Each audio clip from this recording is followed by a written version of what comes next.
Saudara, mantan Gubernur Jakarta Anies Baswedan mengucapkan terima kasih atas putusan PKS yang mengusung dirinya dan Soebul Iman maju dalam Pilkada Jakarta. Anies juga mengapresiasi PKS mau berjuang bersamanya, baik di Pilpres 2024 maupun Pilgub Jakarta. Anies yakin bakal ada partai lain yang gabung untuk mendukungnya. Sebelumnya, PKS mengusung Anies untuk dipasangkan dengan Wakil Ketua Majelis Syuro PKS Soebul Iman di Pilgub Jakarta.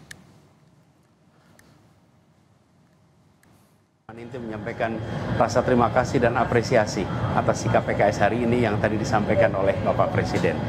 Insya Allah sekembalinya. Bagus di Jakarta, mungkin biasa di Solo atau di mana.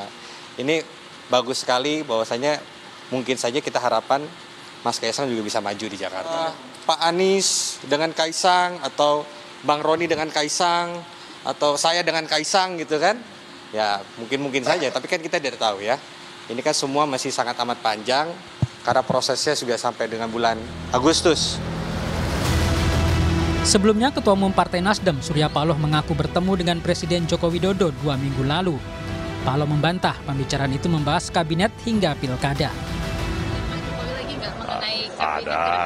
Ada lah, insya Allah. Kapan terakhir ketemu terbaru? Berapa?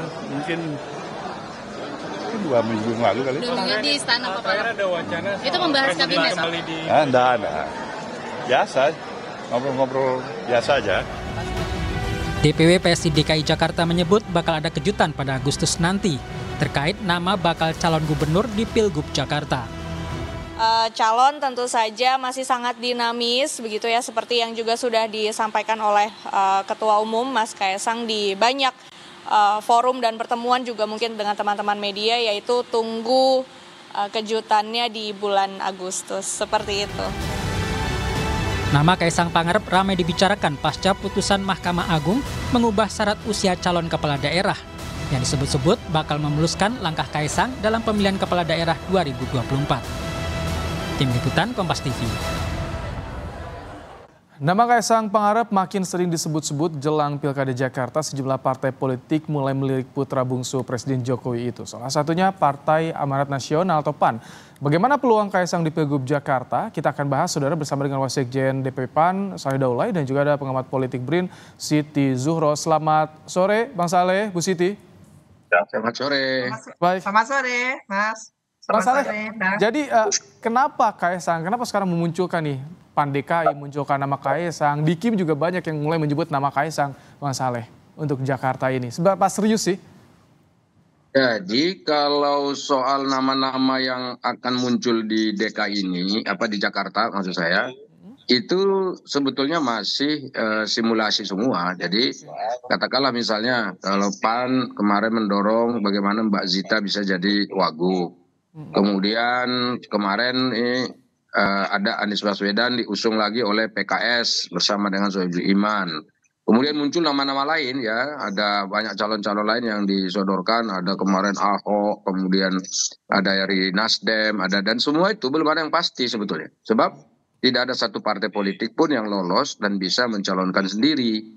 Dan karena itu, kalaupun misalnya seperti Pak Anies Baswedan itu didorong oleh PKS, belum tentu bisa karena kurang kursinya 4. Jadi karena itu ini juga masih simulasi. Nah sama dengan PAN, ketika misalnya ada yang mendorongkan, ya sudah ini ada Kaisang, gimana kalau digabung dengan Zita Anjani dan seterusnya, karena ini merepresentasikan kalangan muda. Nah saya kira ini juga sah-sah saja dan boleh-boleh saja. Kita lihat dulu reaksi dari masyarakat. Nah kalau misalnya kita tidak dorong seperti itu kemarin, jangan-jangan Kompas nggak membahas nih gitu. Justru karena. Tapi ini murni ya, kalau keinginan dari PAN sendiri menduetkan Zita dan juga Kaisang. Pada prinsipnya kan begini, setiap partai politik itu pasti ingin mendorong kadernya untuk maju di dalam pilkada, dan itu sangat rasional dan politik kan begitu. Jadi kalau partai politiknya tidak, kalau partai sebentar dulu, kalau partai politiknya tidak mau mendorongkan kadernya untuk maju, ya tentu ya itu bukan pekerjaan partai. Nah justru partai politik itu memang kerjanya adalah bagaimana untuk menyusun strategi dalam rangka memperebutkan kepemimpinan dan juga kekuasaan dia, terutama di pusat, kemudian provinsi dan daerah-daerah. Nah terkait dengan Mas Kaisang ini kan sekali lagi ini kan simulasi yang kita keluarkan, kita coba tawarkan gitu loh. Jadi sekarang tinggal masyarakat nih silakan menilai apakah misalnya pasangan ini nilai cocok, layak dan seterusnya. Nanti kan kita akan evaluasi juga. Oke. Dan ini sekali lagi ini belum final. Baik. Jadi ini hal-hal yang sangat hal-hal yang sangat wajar ya kalau PAN misalnya sebagai kontestan di dalam pilkada Jakarta ini mengusung nama dari partai yang ada. Baik, Bu Siti, apa yang Anda baca dari munculnya ini sekarang mulai di Partai Kim mulai muncul nih ada nama Kaisang dari beberapa partai di Kim ini. Apa yang Anda baca dari fenomena ini? Apakah memang penilainya bagus bagi Kaisang ini atau apa yang disasar sebetulnya? Iya, ini memang menarik ya menurut saya apa yang dikatakan Bang Saleh Daulay tadi itu benar, jamak saja karena masih di tataran simulasi, di tataran testing the water juga. Jadi di internal mencari masing-masing terutama dari partai ini ya, Kim ya, Koalisi Indonesia Maju itu berusaha yang lalu kita mendengarkan dari Gerindra gitu, sayup-sayup sampai tentang kader Gerindra dengan Kaisang. Sekarang PAN gitu ya, kader PAN juga dipasangkan dengan Kaisang gitu ya. Nanti muncul lagi dari Golkar bisa jadi Ridwan Kamil dengan Kaisang. Jadi kata kuncinya ada Kaisang terus gitu. Kelihatannya seperti Kenapa? Ini arahnya kemana kalau menurut Anda, Bu Siti? Iya, ya memang tidak tertutup kemungkinan karena ada keterkaitan yang kuat ketika segera setelah Mahkamah Agung ya memutuskan adanya perubahan dalam persyaratan umur dari pencalonan ke pelantikan itu lalu ada kemungkinan peluang besar bagi Kaisang untuk mencalonkan diri dan apalagi diikuti oleh statement-statement dari kader PSI dalam hal ini yang mengatakan bahwa tidak tertutup kemungkinan nanti akan ada kejutan-kejutan dari PSI. Ya, kejutannya apa? Oh ternyata tidak cawagup tapi cagup kan gitu. Bisa juga seperti itu atau tetap cawagup kan gitu.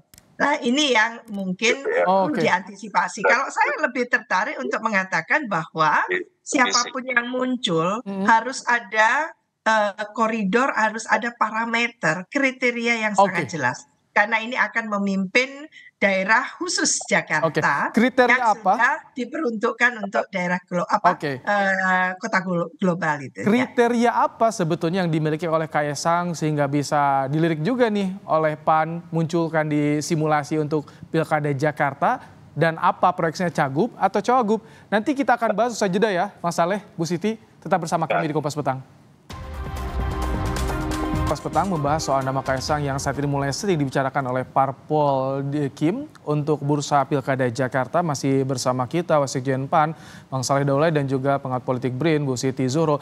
Bang Saleh, jadi tadi disinggung soal kriteria apa sih yang membuat Kaisang ini dilirik oleh PAN dimasukkan ke simulasi Pilkada Jakarta. Proyeksinya Cagup atau Cawagup nih kira-kira Bang Saleh? Jadi sebetulnya begini, kalau yang pertama sekali itu kalau secara politik ya ini kan secara politik dulu ya. Itu hampir semua partai-partai yang mengusung calon-calon gubernur dan juga kepala daerah itu pasti akan melihat peluang menangnya. Jadi ini menang dulu nih, ya kan? Jadi kita lihat bahwa Kaisang ini saya kira ada sebetulnya peluang menang yang besar gitu, terutama di Jakarta karena PSI itu punya kekuatan di Jakarta ini sudah terbukti ya.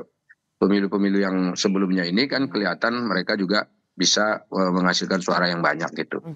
Itu yang pertama. Kemudian kedua, Kaisang ini kan sebetulnya juga adalah mewakili representasi dari kalangan muda dan dia mau turun ke bawah. Jadi yang satu hal yang menarik dari Kaisang ini adalah dia mau menjadi ketua umum partai.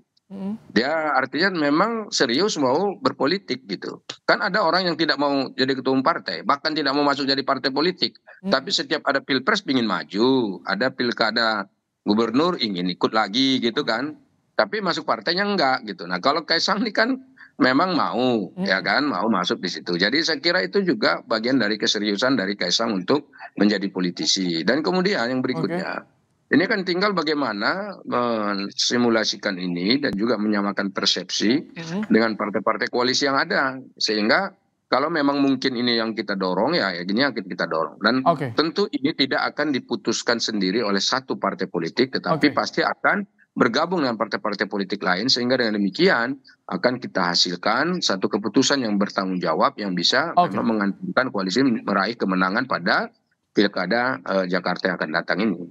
Oke, Bu Siti, dengan ini mulai banyak yang muncul nama Kaisang di Pilkada Jakarta. Apakah bisa menggambarkan ini masih ada pengaruh atau faktor Jokowi effect di sini di Pilkada Jakarta ini, Bu Siti? Atau bagaimana nanti persepsi publik soal ini?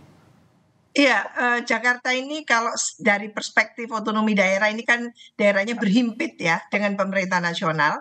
Jadi Provinsi Jakarta berhimpit dengan pemerintah pusat ya. Dalam posisi yang sangat berhimpit dan pengaruh tentu gitu ya, RI 1 gitu, itu memang bisa dikatakan sangat kuat, sangat besar. Tapi tentu kita juga harus mempertimbangkan faktor yang signifikan lainnya gitu, bagaimana mengerekrut gitu ya, bagaimana menciptakan satu pilkada yang ujungnya nanti adalah menghasilkan kepemimpinan yang berkualitas, kepemimpinan yang mumpuni. Jadi bukan lompatan-lompatan yang cenderung too much too soon gitu ya. Ini sangat diperlukan. Ini kita menghadapi ada Bang Daulis seperti ini. Beliau adalah kader senior, seorang elit politik dari PAN yang merupakan kader senior. Apa kurangnya beliau ini? Sudah bertahun-tahun ada di DPR RI gitu ya. Ini mestinya yang dicalonkan. Jadi lompatannya itu jelas, sekuen bagaimana meniti karir itu jelas. Orang boleh menjadi ketua umum, tapi dilihat juga track recordnya. Karena integritas, track record, kapasitas ya kepemimpinan itu sangat diperlukan. Nah ini yang menurut saya tidak boleh diabaikan, hanya sekedar memprioritaskan atau mengedepankan tadi itu yang disebut popularitas gitu. Dan jangan lupa Mas Kaisang sendiri mengatakan bahwa popularitas saja, elektabilitas saja sangat amat tidak cukup. Ini menarik ya, dinamika kinerja. Dinamika politik untuk bursa Pilgub Jakarta akan terus memanas sampai nanti bulan Agustus. Kita akan tahu siapa yang didukung.